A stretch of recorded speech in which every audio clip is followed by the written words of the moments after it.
अस्सलाम वालेकुम नाज़रीन, CNN उर्दू न्यूज़ में आपका इस्तकबाल है। आइए डालते हैं आज की अहम खबर पर एक नज़र। आप तमाम नाजरीन का TNN उर्दू न्यूज़ में इस्तकबाल है। रुकन असम्बली जड़चल्ला डॉक्टर लक्ष्मण रेड्डी ने आज जड़चल्ला मुस्तखिर पर मुनक्किदा पटना प्रगति उत्सवालों में शिरकत की। इस मौके पर इन्होंने पिछले 9 सालों में जड़चल्ला शहर के लिए किए गए तरक्याती इक़दामात पर रोशनी डाली। इन्होंने शहर में कुशादा सड़कों की तामीर, सेंट्रल लाइटिंग सिस्टम की तनसीब, 17 पार्कों की तामीर का भी जिक्र किया। इन्होंने मज़ीद कहा कि 30 करोड़ की लागत से शहर ग्रेड 1 बल्दिया के तौर पर तरक्की देने के मंसूबे का भी जिक्र किया। इस मौके में रुकन असम्बली ने मिपमा के तहत मंजूर शुदा 1 करोड़ के चेक्स मुख्तलिफ ख़वातीन ग्रुप्स में तकसीम किए। आइए देखते हैं ये रिपोर्ट। चैनल को लाइक करें, शेयर करें और सब्सक्राइब करना ना भूलें।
Royal kids high school English medium में तुलबा को असरी उलूम के साथ साथ दीनी उलूम और उर्दू से वाकिफ किया जाता है।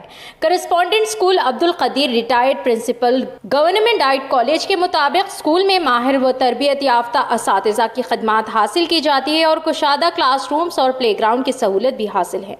SSC में 100% नताइज क़ल्ब शहर न्यू टाउन में होने की वजह से तुलबा की आमद व रफ्त के लिए भी ये स्कूल काफ़ी सहूलत बख्श है। प्रिंसिपल नाज़िमा सुल्ताना ने कहा कि बच्चों को असली व मियारी तालीम के लिए और रोशन तालीमी मुस्तकबिल के लिए रॉयल किड्स हाई स्कूल में आज ही दाखिला करवाएं।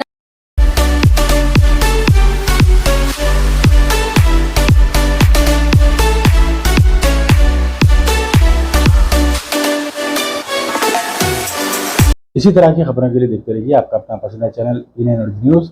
हर खबर से लेकर आपको बाखबर।